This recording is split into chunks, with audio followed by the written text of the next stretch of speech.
বিমস্টেক সম্মেলনের সাইডলাইনে আজ বৈঠকে বসছেন প্রধান উপদেষ্টা ডক্টর মোহাম্মদ ইউনূস ও ভারতের প্রধানমন্ত্রী নরেন্দ্র মোদী। স্থানীয় সময় দুপুরে প্রথমবারের মতো দুই নেতা বৈঠকে বসবেন। অন্তর্বর্তীকালীন সরকারের দায়িত্ব নেয়ার পর এই প্রথমবারের মতো ডক্টর ইউনূসের সঙ্গে মোদীর বৈঠক হতে চলেছে। ধারণা করা হচ্ছে দুই দেশের সম্ভাবনার পাশাপাশি উদ্বেগের দিকগুলো নিয়ে আলোচনা করতে পারেন দুই সরকার প্রধান। এর আগে গতকাল থাইল্যান্ড সরকারের নৈশভোজের টেবিলে দেখা হয় ডক্টর ইউনূস ও মোদীর। কুশলাদি বিনিময় করেন দুই নেতা। এ সময় দুই নেতাকে বেশ কিছু সময় ধরে ঘনিষ্ঠভাবে কথা বলতে দেখা যায়।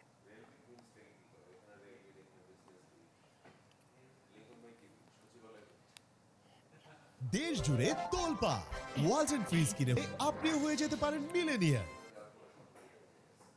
দর্শক, এই বিষয় নিয়ে আরো বিস্তারিত খবরাখবর জানাতে ব্যাংকক থেকে সরাসরি আমাদের সাথে যুক্ত হচ্ছেন সহকর্মী নাফিল ইসলাম লিঙ্কন।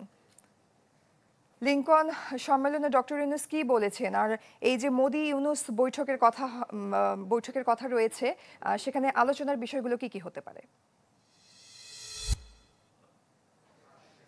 কিছুক্ষণ আগেই বিমস্টেকের শীর্ষ সম্মেলনের কিন্তু সমাপনী বক্তব্য দিয়েছেন থাইল্যান্ডের প্রধানমন্ত্রী, এবং এর মাধ্যমেই কিন্তু আজকের এই সম্মেলনের শেষ হয়েছে। এবং সম্মেলনের শেষে সভাপতি আগামী 2 বছরের জন্য বিমস্টেকের চেয়ারপারসনের দায়িত্ব নিয়েছে বাংলাদেশ, এবং সভাপতি ডক্টর ইউনূস সেই দায়িত্বে থাকবেন। ঢালাইয়ে দৃঢ়তা, নির্মাণে নিশ্চয়তা, প্রিমিয়ার সিমেন্ট, ঢালাইয়ের রাজা। সেই ক্ষেত্রে আমরা বলতে পারি তার আগে ডক্টর ইউনূস এখানে বক্তব্য রেখেছেন। সেখানে তিনি বাংলাদেশ প্রসঙ্গ তুলে ধরেছেন।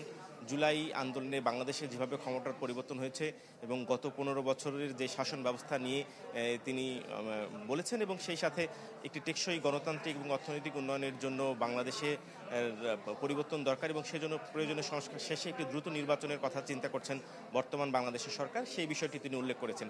এর পাশাপাশি আঞ্চলিক সহযোগিতা বৃদ্ধির জন্য সব মতপার্থক্য ভুলে এই জোটভুক্ত 7টি দেশকে একসঙ্গে কাজ করার আহ্বান জানিয়েছেন। সেই সাথে মুক্ত বাণিজ্য চুক্তি বাস্তবায়নের জন্য, মুক্ত অর্থনীতি চালুর জন্য কিন্তু উনি আহ্বান জানিয়েছেন।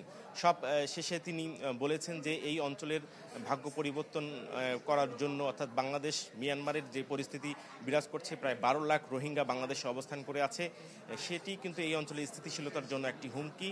তাই মিয়ানমারকে তিনি বলেছেন যে তারা যেন একটি পরিবেশ তৈরি করেন, সসম্মানে মিয়ানমারের সেই রাখাইন রাজ্যে তাদেরকে যেন ফেরত পাঠানো যায়।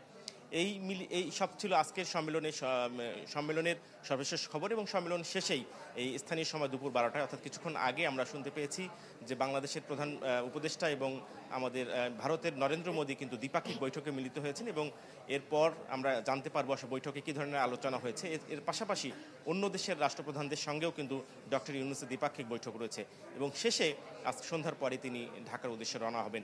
এই ছিল সম্মেলনের সর্বশেষ খবর। লিঙ্কন, ধন্যবাদ আপনাকে।